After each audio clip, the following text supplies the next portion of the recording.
नमस्कार श्रोताओं, कहानियों का कारवा चैनल में मैं बिंदु सांधु आप सबका स्वागत करती हूँ।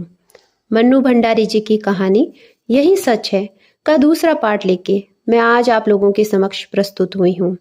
कहानी को सुनने से पहले कहानी के पहले पार्ट के मुख्य अंश को जानना जरूरी है।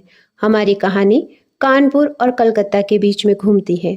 कहानी की नायिका दीपा है, जो कानपुर में रहकर अपनी थीसिस पूरी कर रही है और वहीं रहने वाले संजय से बहुत प्रेम करती है।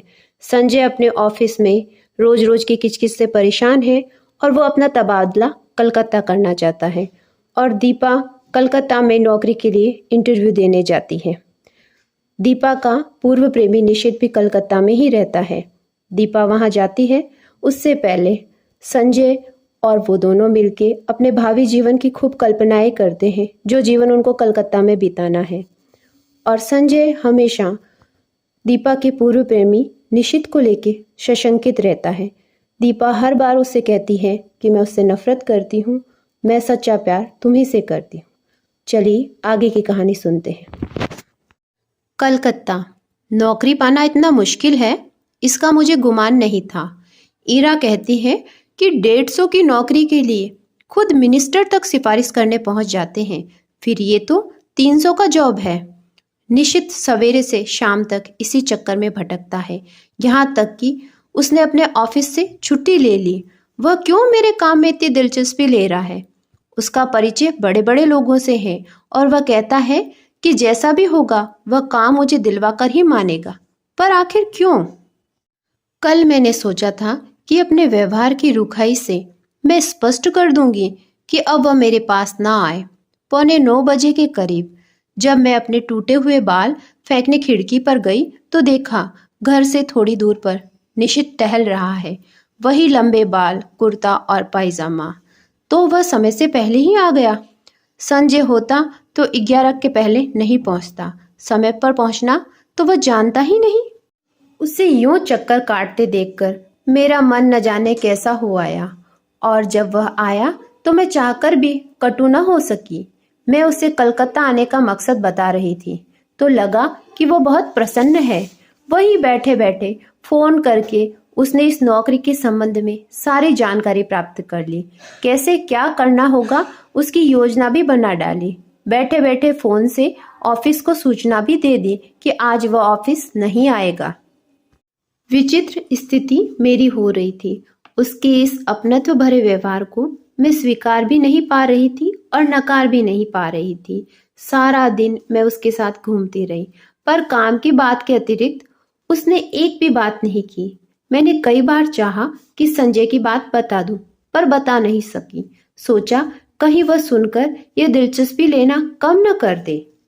उसकी आज के प्रयत्नों से मुझे काफी उम्मीद हो चली थी। ये नौकरी मेरे लिए कितनी आवश्यक थी। मिल जाए तो संजय कितना प्रसन्न होगा।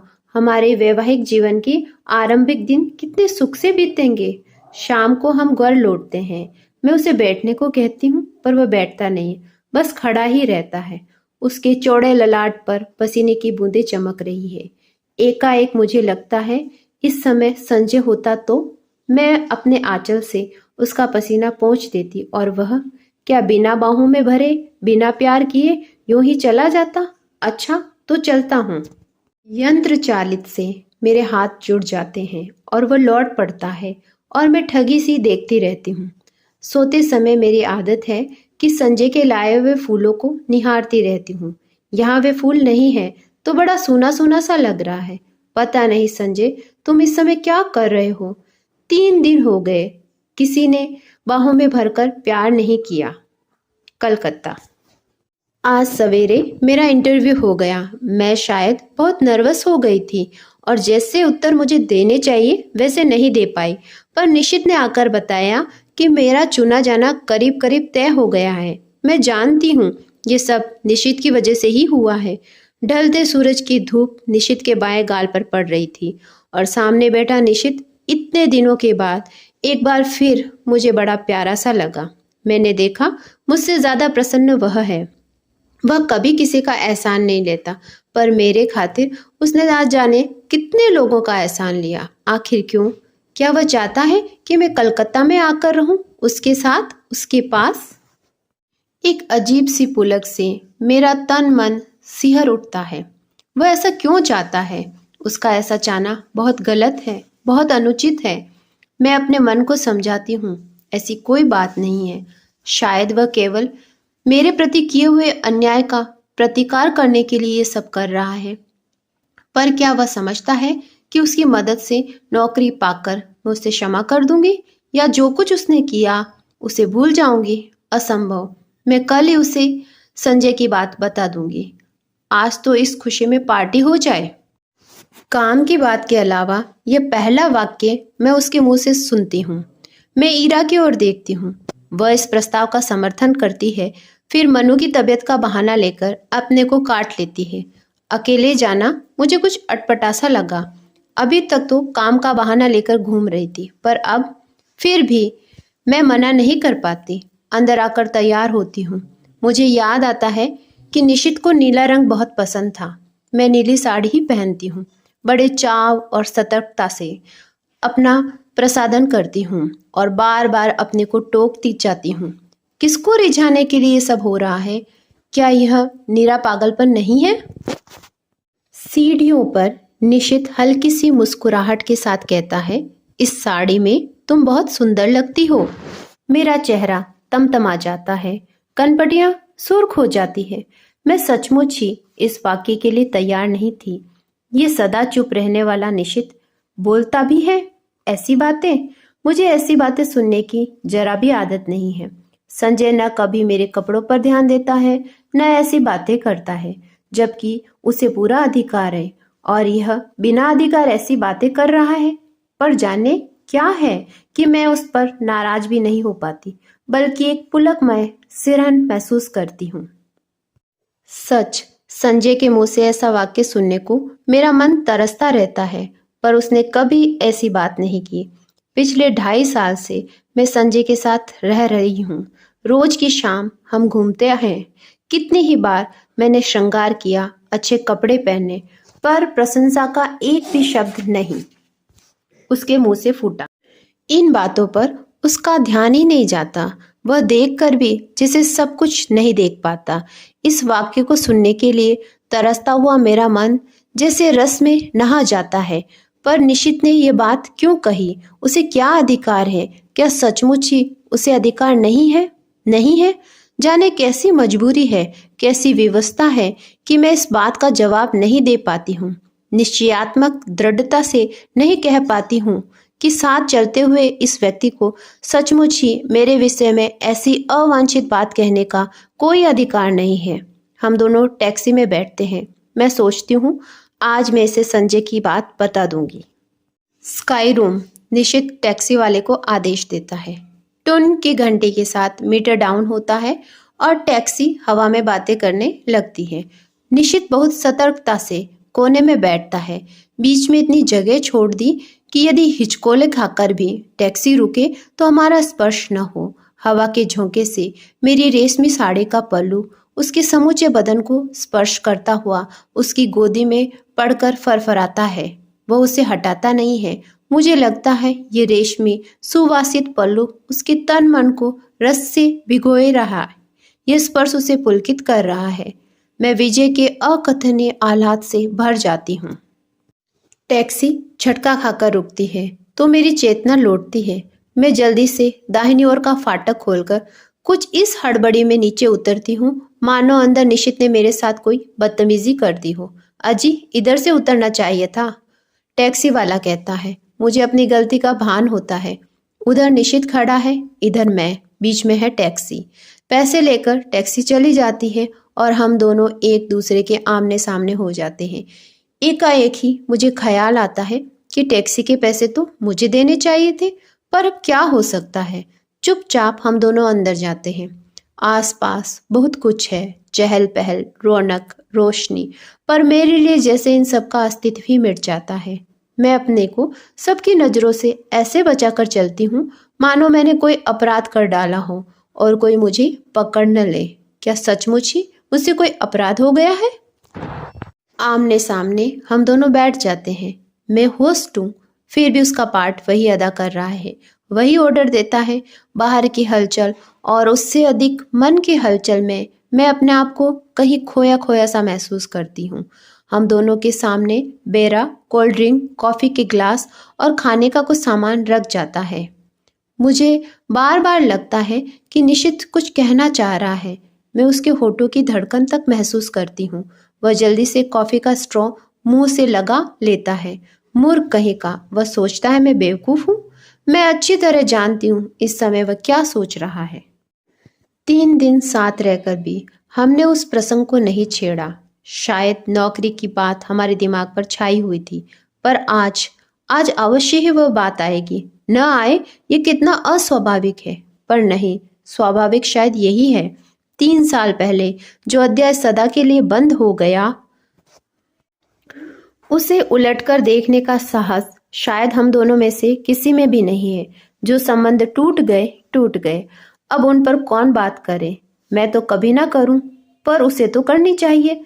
तोड़ा उसने था, बात भी वही आरंभ करे, मैं क्यों करूं। और मुझे क्या पड़ी है, मैं तो जल्दी से संजय से विवाह करने वाली हूँ। क्यों नहीं मैं उसे अभी संजय की बात बता देती हूँ। पर जाने कैसी व्यवस्था, जाने कैसा मोह है कि मैं मुंह नहीं खोल पाती। एकाएक मुझे लगता है कि उसने कुछ कहा। आपने कुछ कहा? नहीं तो मैं खिसिया जाती हूँ। फिर वही मौन। खाने में मेरा जरा भी मन नहीं लग रहा है। यंत्र चालित सी मैं खा रही हूँ। शायद वह भी ऐसे ही खा रहा है।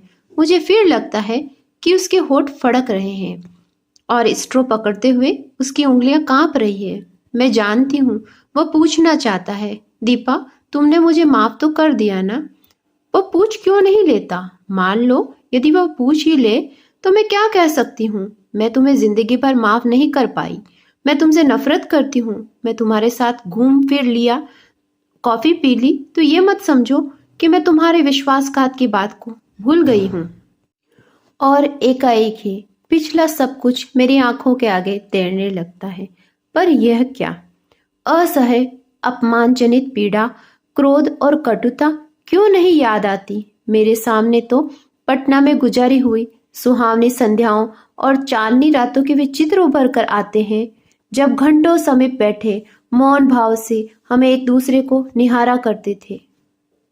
मैं कुछ बोलना भी चाहती तो वह मेरे मुंह पर उंगली रखकर कहता, आत्मीयता के ये क्षण अनकहे रहने दो दीपा। आज भी तो हम दोनों मौन ही हैं, एक दूसरे के निकट ही हैं।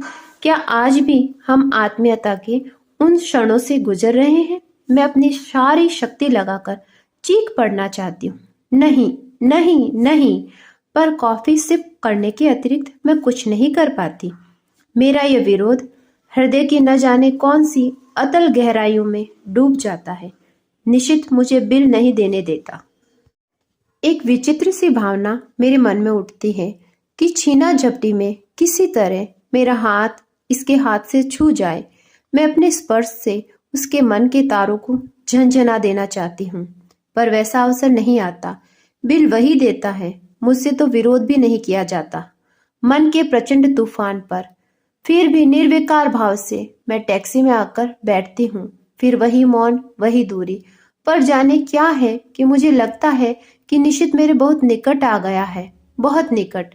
बार बार मेरा मन करता है, क्यों नहीं निशित मेरा हाथ पकड़ लेता, क्यों नहीं मेरे कंधे पर हाथ रख देता। मैं जरा भी बुरा नहीं मानूंगी, जरा भी नहीं, पर वह कुछ भी नहीं करता। सोते समय रोज की तरह मैं आज भी संजय का ध्यान करते हुए सोना चाहती हूँ, पर निश्चित है कि बार बार संजय की आकृति को हटाकर स्वयं आ खड़ा होता है। कलकत्ता, अपनी मजबूरी पर खींच खींच जाती हूँ। आज कितना अच्छा मौका था सारी बात बता देने का, पर मैं न जाने कहाँ भटकती हूँ, कुछ भी नहीं बता पाई। शाम को मुझे निशित अपने साथ लेक ले गया। पानी के किनारे हम घास पर बैठे हुए हैं। कुछ दूरी पर काफी भीड़ भाड़ है और चहल पहल भी थी, पर यह स्थान अपेक्षाकृत शांत था। सामने लेक के पानी के छोटी छोटी लहरें उठ रही थी। चारों ओर के वातावरण का कुछ विचित्र सा भाव मन पर पड़ रहा था। अब तो तुम यहाँ आ जाओगी, मेरी ओर देखकर उसने कहा। हाँ, नौकरी के बाद क्या इरादा है? मैंने देखा उसकी आंखों में कुछ जानने की आतुरता फैली जा रही है। शायद कुछ कहने के भी, मुझसे कुछ जानकर वह अपनी बात कहेगा। कुछ नहीं, जाने क्यों मैंने यह कह दिया। कोई है जो मुझे कचोट डाल रहा है। क्यों नहीं मैं बता देती हूँ कि नौकरी के बाद मैं संजय से विवाह करूंगी। मैं संजय से प्रेम करती हूँ। वह मुझसे प्रेम करता है। वह बहुत अच्छा है, बहुत ही। वह मुझसे तुम्हारी तरह धोखा नहीं करेगा। पर मैं कुछ भी नहीं कह पाती। अपनी इस बेबसी पर मेरी आंखें छलछला आती है। मैं दूसरी ओर मुंह फेर लेती हूँ। तुम्हारे यहाँ आने से मैं बहुत खुश हूँ। मेरी सांस जहां की तहां रुक जाती है आगे के शब्द सुनने के लिए, पर शब्द नहीं आते। बड़ी कातर, करुणा और याचना भरी दृष्टि से मैं उसे देखती हूँ, मानो कह रही हूँ कि तुम कुछ कहते क्यों नहीं निशित, कि आज भी तुम मुझसे प्यार करते हो। तुम मुझे सदा अपने पास रखना चाहते हो। जो कुछ हो गया उसे भूलकर तुम मुझसे विवाह करना चाहते हो। कह दो निशित, कह दो। ये सुनने के लिए मेरा मन अकुला रहा है, झटपटा रहा है। मैं बुरा नहीं मानूंगी, जरा भी बुरा नहीं मानूंगी। मान भी कैसे सकती हूँ निशित?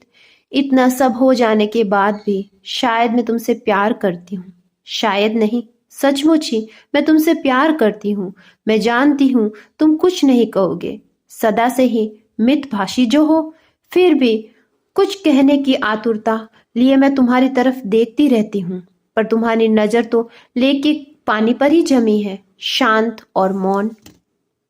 आत्मीयता की ये क्षण अनकहे भले ही रह जाए, पर अनबुझे नहीं रह सकते।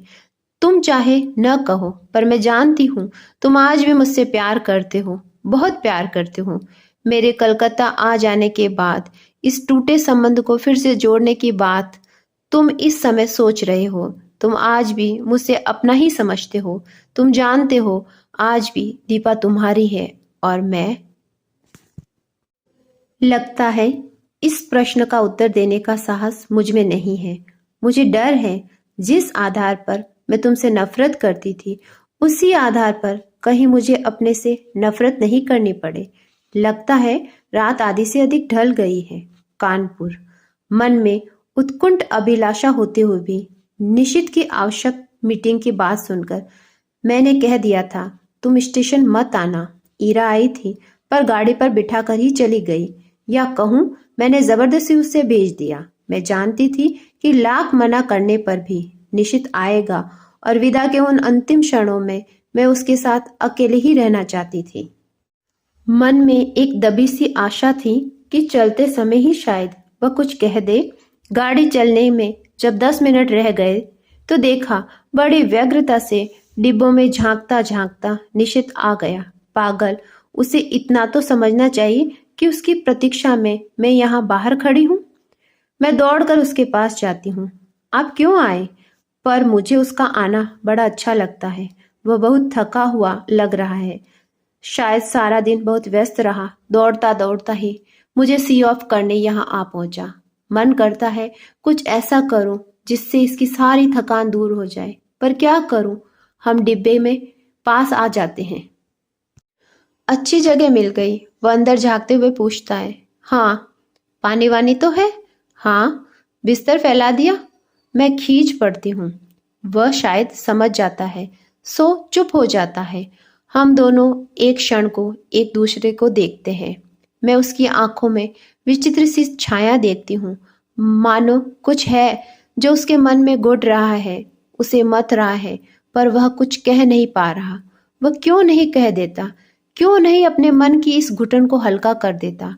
आज भीड़ विशेष नहीं है। चारों ओर नजर डालकर वह कहता है। मैं भी एक बार चारों ओर देख लेती हूँ, पर नजर मेरी बार बार घड़ी पर ही जा रही है। जैसे जैसे समय सरक रहा है, मेरा मन किसी गहरे अवसाद में डूब रहा है। मुझे कभी उस पर दया आती है तो कभी खींच। गाड़ी चलने में केवल 3 मिनट बाकी रह गए। एक बार भी हमारी नजरें मिलती हैं। ऊपर चढ़ जाओ, अब गाड़ी चलने वाली है। बड़ी असहाय सी नजर से मैं उसे देखती हूँ, मानो कह रही हूँ तुम ही चढ़ा दो, और फिर धीरे धीरे चढ़ जाती हूँ। दरवाजे पर मैं खड़ी हूँ और वह नीचे प्लेटफॉर्म पर। जाकर पहुंचने की खबर देना। जैसे ही मुझे इधर कुछ निश्चित रूप से मालूम होता है तो मैं सूचना दूंगा। मैं कुछ बोलती नहीं, बस उसे देखती रहती हूँ। सीटी, हरी झंडी, फिर सीटी, मेरी आंखें छलछला जाती है। गाड़ी एक हल्के से झटके के साथ सरकने लगती है। वह गाड़ी के साथ कदम आगे बढ़ाता है और मेरे हाथ पर धीरे से अपना हाथ रख देता है। मेरा रोम रोम सिहर उठता है। मन करता है चिल्ला पड़ूं। मैं सब समझ गई निशित, सब समझ गई।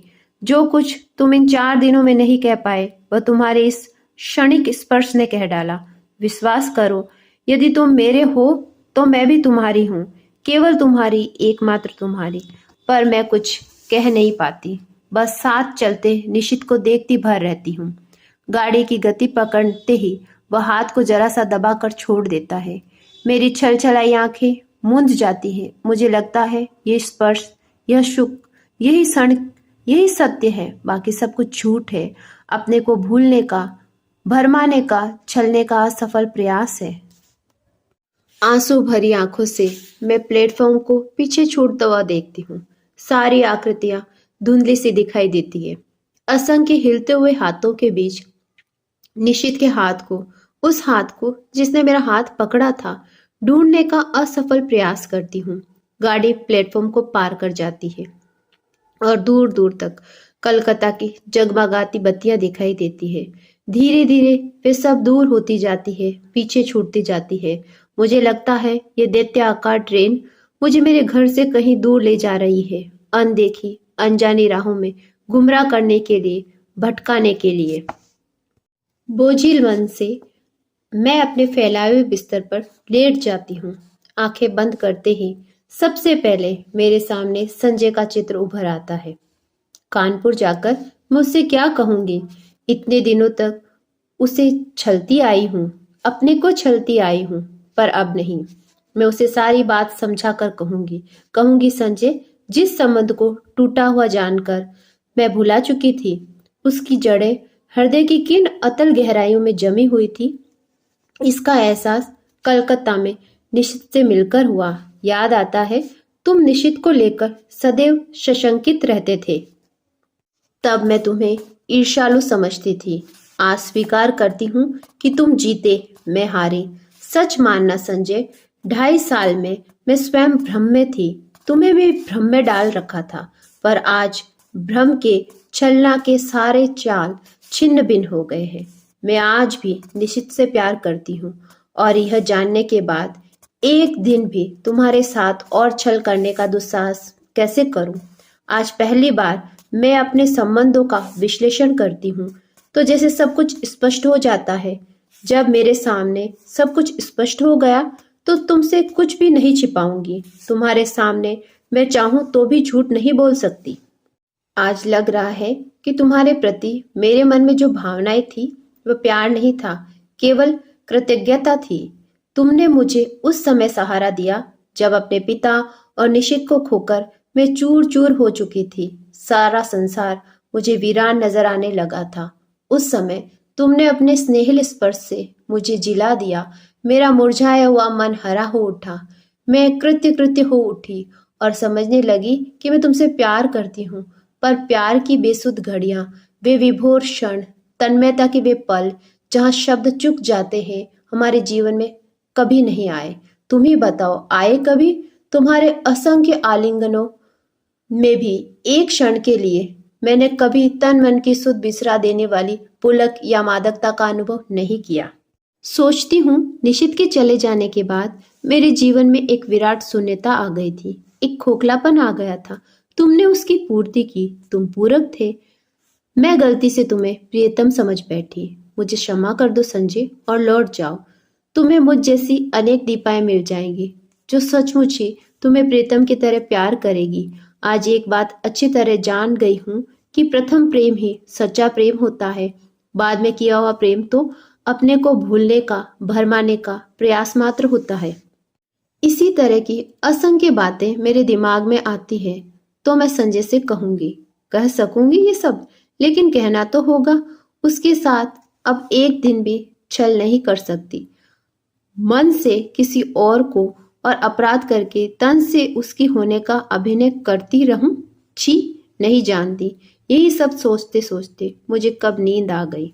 लौटकर अपना कमरा खोलती हूँ तो देखती हूँ सब कुछ ज्यों का त्यों है। सिर्फ फूलदान में रजनीगंधा मुरझा गया है। कुछ फूल झरकर जमीन पर इधर उधर बिखर गए हैं। आगे बढ़ती हूँ तो जमीन पर पड़ा एक लिफाफा दिखाई देता है। संजय की लिखाई है। खोला तो छोटा सा पत्र था। दीपा, तुमने तो कलकत्ता जाकर कोई सूचना नहीं दी। मैं आज ऑफिस के काम से कटक जा रहा हूँ। 5-6 दिन में लौट आऊंगा। तब तक तुम भी आ जाओगी। जानने को उत्सुक हूँ कि कलकत्ता में क्या हुआ। तुम्हारा संजय। एक लंबा निश्वास निकल जाता है। लगता है एक बड़ा बोझ हट गया। इस अवधि में तो मैं अपने आप को अच्छी तरह तैयार कर लूंगी। नहा धोकर सबसे पहले निशित को पत्र लिखती हूँ।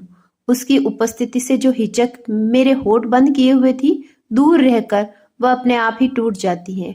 मैं स्पष्ट शब्दों में लिख देती हूँ। चाहे उसने कुछ भी नहीं कहा, फिर भी मैं सब कुछ समझ गई हूँ। साथ ही यह भी लिख देती हूँ कि मैं उसकी उस हरकत से बहुत दुखी थी, बहुत नाराज थी, पर उसे देखते ही मेरा सारा क्रोध बह गया। इस अपनत्व में क्रोध भला टिक भी पाता है? लौटती हूँ। तब से न जाने कैसी रंगीन और मादकता मेरी आंखों के आगे छाई है। एक खूबसूरत से लिफाफे में उसे बंद करके मैं स्वयं पोस्ट करने जाती हूँ। रात में सोचती हूँ तो अनायास ही मेरी नजर सूने फूलदान पर जाती है। मैं करवट बदलकर सो जाती हूँ। कानपुर। आज निशित को पत्र लिखे 5वां दिन है।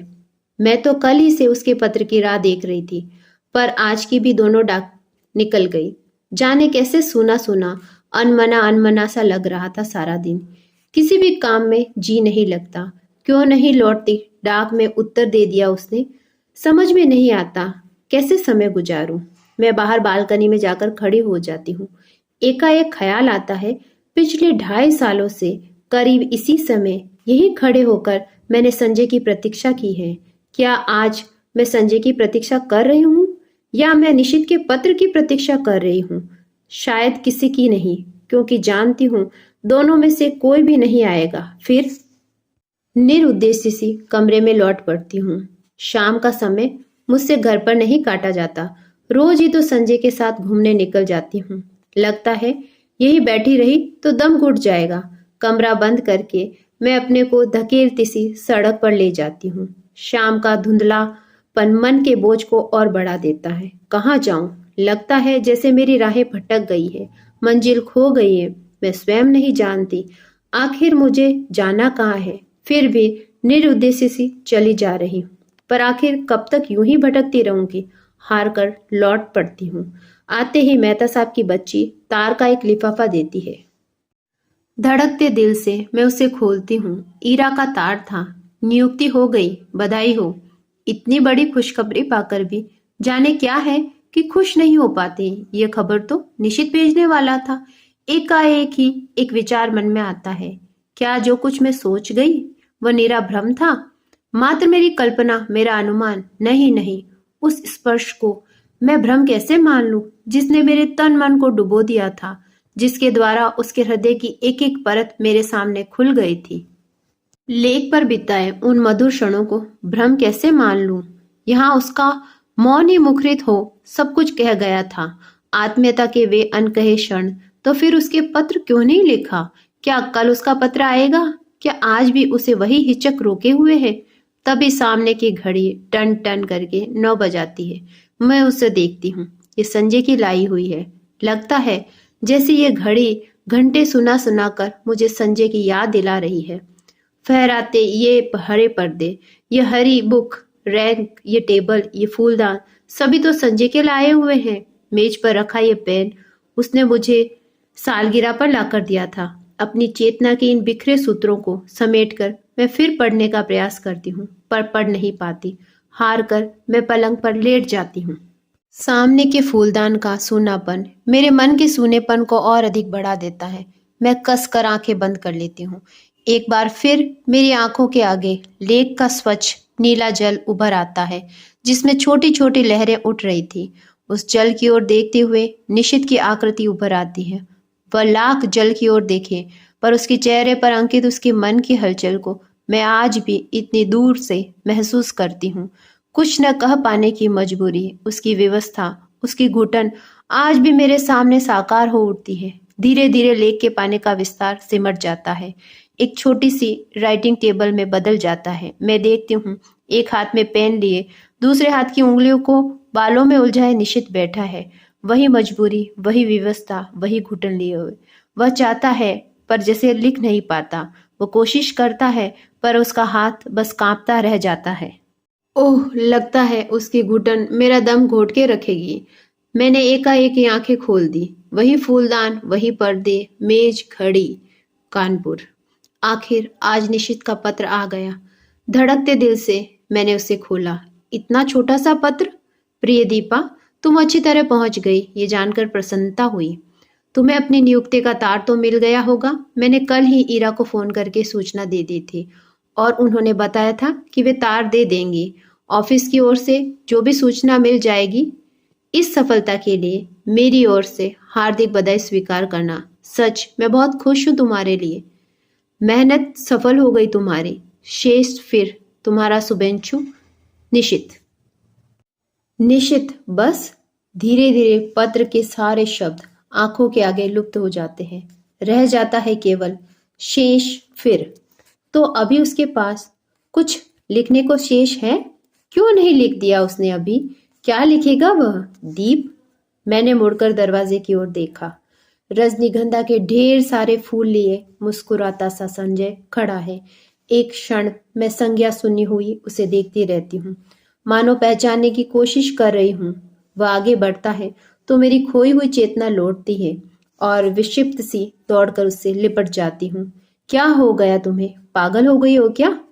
तुम कहाँ चले गए थे संजय? और मेरा स्वर टूट जाता है। अनायासी आंखों से आंसू बहने लगते हैं। क्या हो गया? कलकत्ता का काम नहीं मिला क्या? मारो भी गोली काम को। तुम इतनी परेशान क्यों हो रही हो उसके लिए? पर मुझसे कुछ नहीं बोला जाता। बस मेरी बाहों की पकड़ कसती जाती है, कसती जाती है। रजनीगंधा की महक धीरे धीरे मेरे तन मन पर छा जाती है। तभी मैं अपने भाल पर संजय के अधरों का स्पर्श महसूस करती हूँ और मुझे लगता है यह स्पर्श, यह सुख, यह क्षण सत्य है। सब कुछ झूठ था, मिथ्या था, भ्रम था और हम दोनों एक दूसरे के आलिंगन में बंधे रहते हैं।